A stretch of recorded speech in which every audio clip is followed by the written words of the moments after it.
Boker Tov, Shavua Tov, Umevorach, à toutes et à tous. Parashat Vayelech,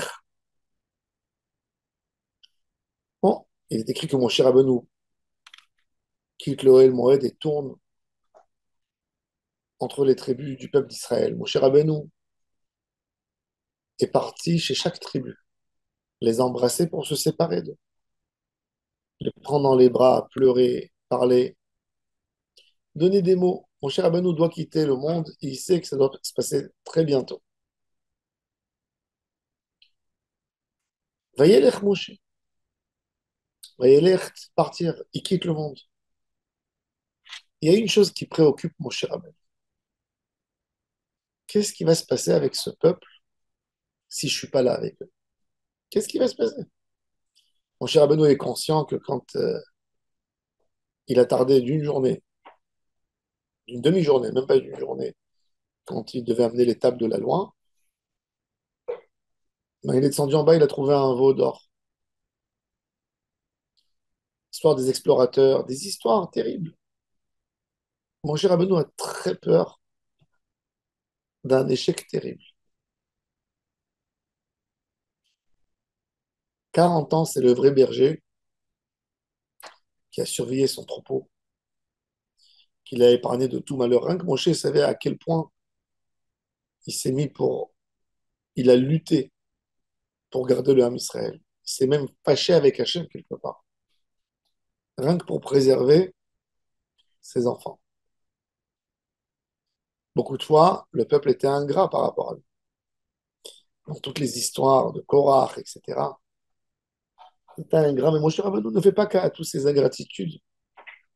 L'essentiel pour lui, l'essentiel d'un leader, c'est que son peuple vit, se développe. Et Moshe pense beaucoup sur qu'est-ce qui va se passer, qu'est-ce qui va se passer quand il ne sera pas là. Et il leur dit, je sais que quand je ne serai pas là, vous allez faire sortir de vos tiroirs des amulettes, des avodazara, vous allez être influencé de vos voisins païens. Comme Dieu le dit à Moshe, Incha shochev im avotecha, tu rentres, tu retournes chez tes parents. Vekam ha'am hazeh vezana achre Elohei nechar haaretz. Ils vont te trahir. Et il dit, Hachem il dit, et dans ce cas, tu es plus là pour les défendre.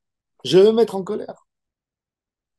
Vanochi aster asir pana, et il raconte ce qui va se passer, des choses horribles.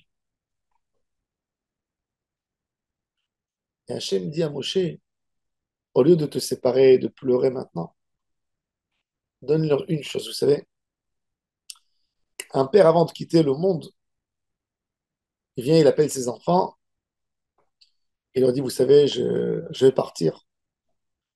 Je vous demande de faire ça, et de faire ça, et de faire ça, et de faire ça, et de faire ça. Il leur donne une liste. Plus la liste est grande, moins ils vont la faire. Si le père appelle ses enfants, et il leur dit, je vous demande rien qu'une chose, une. Pas deux, pas trois, pas quatre. Mais je veux que vous allez me promettre que cette chose, vous lâchez jamais. Jamais. Oui, on peut accepter. Vous savez ce que je vous demande? D'étudier tous les jours un peu de Torah. Tous les jours. Ça, c'est le secret de la résistance de l'âme Israël. Quand tu étudies la Torah, tu découvres tes fautes. Tu ne laisses pas le Yetzer Hara t'amener trop loin. En restant avec Emouna, ça ne suffit pas. Emouna, ça ne suffit pas. Mitzvot, ça ne suffit pas. Parce qu'après, les mitzvot deviennent comme un folklore. Je le fais pourquoi? Parce que mon père le fait. Il n'y a pas de sens. Quand on fait des mitzvot que parce que nos parents les ont fait, sans étudier, il n'y a aucune différence entre nous et les peuples païens. eux aussi, ils font des choses, mais ils font par folklore.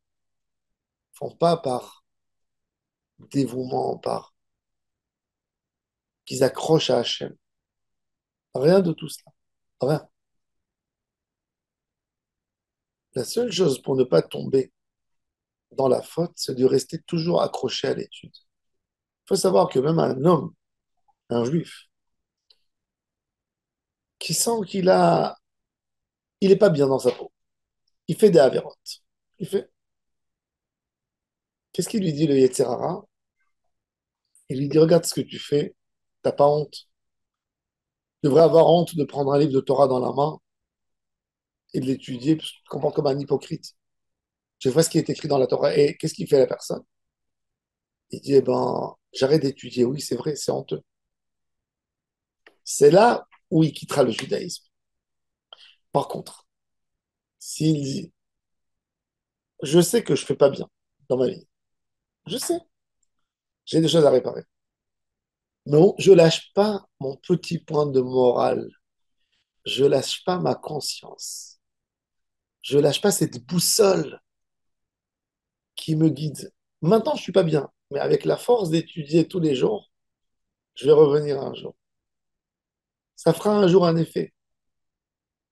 Ça, c'est la résistance. La résistance du Ham Israël, elle est quand on ne perd pas notre Torah et notre fila. Des fois, tu peux venir à la synagogue tous les jours 30 ans, la fila n'a fait aucun effet sur toi. Tu es rentré, tu as rédigé un texte, tu l'as lu par cœur, tu l'as dit. En sortant de la synagogue, tu te dis, je suis rentré à la synagogue, je suis sorti, aucun effet dans mon cœur.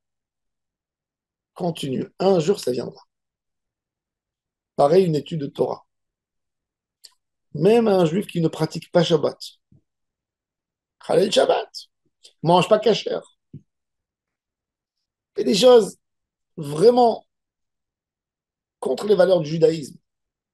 Si tous les jours il va étudier, à la fin, c'est l'étude qui va gagner. Hamaor sheba machaziran lemotav.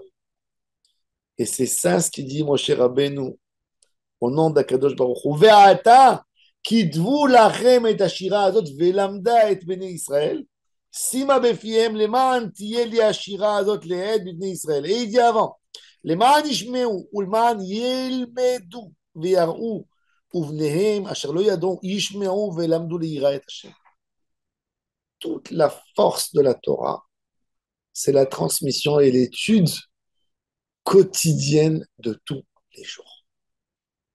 Un homme, peu importe ce qu'il est, proche d'Hachem, moins proche, érudit en Torah ou non religieux ou pas pratiquant, il a besoin d'une petite étude de Torah tous les jours. Un jour, ça allumera l'étincelle. Du moment où tu l'as, c'est acquis, où tu as l'accès à la Torah, tu retourneras. Si tu n'as pas l'accès, si tu as fermé cette porte, malheur. Malheur à la personne qui a fermé cette porte d'accès à la Torah. Moshe Rabbeinu est rassuré que quand Hachem lui a expliqué qu'en fait la force de la Torah, c'est des mots, c'est des étincelles qui vont éclairer le peuple. À toi de faire, fais ce que tu as à faire. Et un attachement. Quand tu es attaché à Hachem, même par quelque chose, par quelque chose de tout petit, tu fais un effort. Tu ouvres le livre d'Hachem, un jour, ça viendra. Un jour, ça viendra. C'est pour ça que dans les mitzvot, on met les téphilines sur la main et sur la tête. Sur la main, hein, l'essentiel, c'est pas la main. C'est parce que la main, elle est contre le cœur. Alors, le cœur sont les sentiments. La tête, c'est quoi? C'est le cerveau. Ce que je comprends avec ma tête, il n'y a pas de sentiments dans ma tête. Dans le cœur, il y a les sentiments. La Torah, il faut mettre des sentiments du cœur. Il faut mettre la tête aussi, le sechel. Mais même s'il manque un des deux, il faut mettre. Quelqu'un que quand il ouvre sa boîte où il y a les téfilines, il trouve qu'il n'y a que les téfilines de la main ou que les téfilines de la tête. Est-ce qu'il ne va pas mettre parce qu'il manque? Non, dans la halakha, il est écrit, il met. Il met que ceux de la tête, il fait une bracha. Et après, quand il retrouve ceux de la main, il refait une bracha. C'est pour ça que les juifs ashkénazes, ils font deux brachot. C'est pour te dire, sois accroché. Tu fais une chose, même un peu. Même un peu. On a le sechel et le cœur. Même si tu n'as pas de cœur fait par le sechel. Même si tu ne sens pas une émotion. Même si tu ne sens pas l'amour. Et je dis ça, c'est valable dans tout. Combien de fois des gens dans leur... Ils me disent, Rav, j'ai plus d'amour dans mon cœur pour mon conjoint. J'ai plus. Je n'aime plus. C'est mort chez moi. Je dis, continue. Continue. Donne quand même. Ça va se réveiller. Ça va se réveiller. Sois fort, ça va se réveiller. C'est un moment, ça va se réveiller. Si tu continues, mais si tu suis ton cœur, tes sentiments vont te détruire.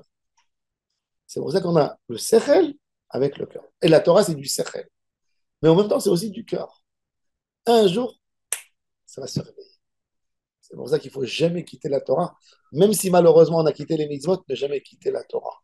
Jamais quitter l'étude de quelques minutes de Torah par jour. Baruch Adonai Leolam. Amen.